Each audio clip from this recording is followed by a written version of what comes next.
Hello Avengers, it's me, Svenny McG. Now this past June has come and gone, and we were able to get out, go thrift shopping. We went and hit some yard sales, some garage sales, went around to different stores, and I even found a couple items locally online. It's always worth checking out that local marketplace, as well as any local video game pages.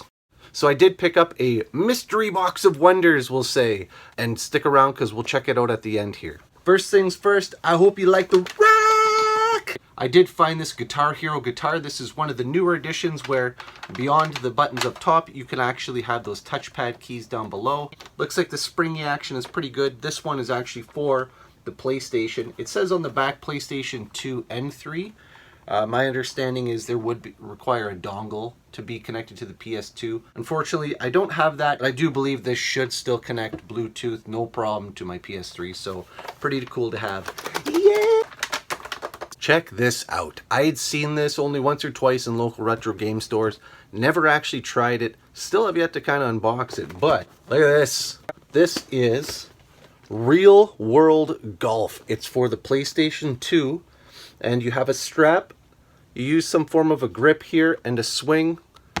And with the software itself, you are going to actually tether yourself to a controller. Basically, you see here how you draw your hands back and swing over this sensor, I believe, is how it's going to work. 10 stunning 18-hole courses, driving range, pitching, etc. So it's supposed to simulate golf. Love to do a video on this upcoming and see how it goes. So make sure you stick around, subscribe to the channel if you were interested in checking that out. Found a couple Power A controllers recently. These ones are for the Xbox One. I believe they will work with the Series X as well, but I've yet to check it out. Both of these are wired controllers, so they actually have a USB micro up top, but I will be doing a formal review on these soon too. Can you believe I went to a yard sale in 2022 and I found a couple NES cartridges? Mind-blowing. So anyways, I found a copy of Tetris. It's a little worn, the sticker, but you know, cartridge still works. City Connection by Jalico. I believe this is the one you're going on the different laneways, jumping around, trying to clear it. So fun game. Air Fortress by HAL America. Title's familiar, but I can't picture the gameplay, so gonna have to check this one out very soon. I grabbed a couple Blu-rays, yes, Christmas classics, and some Pixar shorts, but I'm always on the lookout for 3D ones. You've seen even here on my channel, I talked about 3D playback on the Xbox Series X, which unfortunately isn't a thing, but I did pick up Hercules 3D, and I picked up Legends of the Guardians, the Owls of Ga'Hoole. So again, both of these are 3D Blu-rays. I love watching 3D. The family does, so cool to find some. Found some classic titles here. This is Tetris Worlds on the PS2. Star Wars Battlefront on the original Xbox. Note this is backwards compatible with the Xbox One and the Xbox Series X. And Fable. Always love finding titles, classic titles like this, and again, only on Xbox. Of course, it's on PC and things now, but love finding them. Found this one at a thrift shop. Chaos Legion. I've never played it. If you love Devil May Cry, you'll love Chaos Legion. Came with its manual. Box is pretty dirty here, but hey, it's a Capcom game. Love Capcom. Chaos Legion. Ready to check it out. Have you played this one? Let me know in the comments below. Not often you still find a completely sealed VHS tape. I actually have a couple VCRs. I'm sure if you've seen my channel, that's not surprising to you, but anyways, I thought it was neat. I picked it up. It was cheap. Here's a cool one. You guys ready to see which console I was able to pick up? A PlayStation 2 in the box. And you know what? Again, it was at a yard sale, so it was going for an excellent price. It's even got an official PlayStation sticker, trying to keep it held together here. So this is actually one of the silver slim models. And if you want to see me unbox this, let me know in the comments below. I'd be more than happy to do so. Very cool to just walk up, see it sitting there in a driveway and being like, I'm going to need that. Now also at a yard sale, I did find some Star Wars guys. Now guys, I like Star Wars, but I mean, I'm not the biggest Star Wars person, so I don't know all of these characters' names. So if you want to sound off in the comments below, let me know. So there's these guys here. I believe I'm looking at clone troopers here, but again, someone want to let me know. Don't know who this guy is, but he is missing a hand. I don't believe that's the way he came, but that's okay. This tall fella here, any idea? It's actually quite a bit bigger than all the rest, but probably a newer figure. Kylo Ren, this guy, of course, I know. General Grievous. Now, this figure doesn't have, like, all the extra arms and stuff, but General Grievous was a cool character. My opinion, anyway. And very timely, we did get an Obi-Wan Kenobi, and we did get an Anakin. So, here with his new hand. Cool to see these guys back in Kenobi. I thought these figures were pretty sweet to find. And like I said, these were all going for very cheap at a local yard sale. And finally, I believe I called it a box, but it's actually a bag of wonders. Now, a chum that I had purchased stuff off a couple times before had a whole bunch of items that he was purging. So, sold it to me for fairly cheap, and we'll see what I got. So up first is this Nintendo DS case.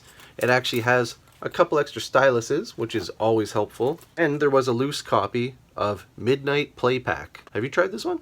Now, he had fully disclosed that there was a couple cases and manuals, but no games, and then one game came, but it was scratched, and again, all disclosed going into it. But I did get case and manual for Sonic Heroes, case and manual for Mario Party 6. Ooh, wish it was in there. Might be easy to find a disc loose later and make that collection whole. And finally, Resident Evil 4 on the PlayStation 2.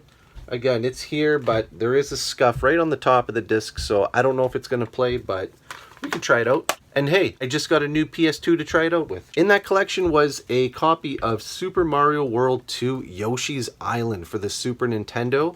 Now, again, unfortunately says this does not work. I did try it, and unfortunately it didn't go. So I'm going to have to go in there and do my best, John Riggs, try and see if I can notice any loose pins, etc. and see if I can make it happen. So stay tuned. We might be doing a video on reviving this guy. There's a very nice looking Ps3 controller in the bag. And again, I don't know if there's any connectivity issues or if the battery's gone, or hey, maybe it's just working. So we're going to try that out. An NES controller, original NES. Again, I'm going to be trying this one out. I think he said that there might be some faults with it, but you know what? These guys, I've had pretty good luck in restoring them, opening them up. A lot of times it's cleaning the pads underneath, so we're going to check that out. Inside was an AC adapter for Nintendo DS Lite. I tried it out. He said he wasn't sure if it worked, and you know what? No problems. It started lighting up the DS right away. Battery power was getting charged, and I didn't see any smoke or anything, so there's a quick win. In there was this translucent Nintendo 3DS XL cover case. So again, you're just going to put your product right inside there. It's just completely transparent on the outside. I actually have a 3DS that started to lose paint on the outside. So having something like this to keep it protected is fantastic. It's brand new in the package, so we'll be looking at this. And finally, in the box, the first thing that caught my eye was two Nintendo 64s. None of these came with cabling, power adapters, anything. It was just the consoles. And this one here, of course, is missing a jumper pack or expansion pack. And also I noticed the right button is sealed down here. So I'm going to have to go inside there, try and clean it up. But if you want to keep an eye for a future restoration project on these, again, subscribe to the channel. The second one here does have the jumper pack, of course missing the lid. But this one here, you can tell this guy was really stuck. And in fact, you can see that someone tried to actually poke at it enough that it kind of dented the case a little bit here to try and get that reset button up. But of course, if it's stuck in reset mode, you can turn the system on. It's just going to continually, perpetually try to reset. It's not going to be able to read. So again, same thing. I'm going to have to go in here, see if I can restore this one. But anything we can keep out of the landfill, anything we can restore, hey, that's a win for everybody, right? So again, keep an eye on the channel. We'll be coming back to these guys. So that's it, rock stars. You guys just saw my month of June. I hope you guys had a great one as well. Hope you're getting ready for a beautiful summer ahead. And again, keep your eyes out for some deals. I just went to the Steel City NerdCon over our Canada Day, Independence Day long weekend, and I already picked up a couple cool items. So make sure you subscribe, stay tuned to see what I'm going to be showing. I always appreciate all likes and comments you see. I try and reply to as many as I can, because I think you guys are the best. Until I catch all of you guys soon next time, please take care and be good to each other. Bye now.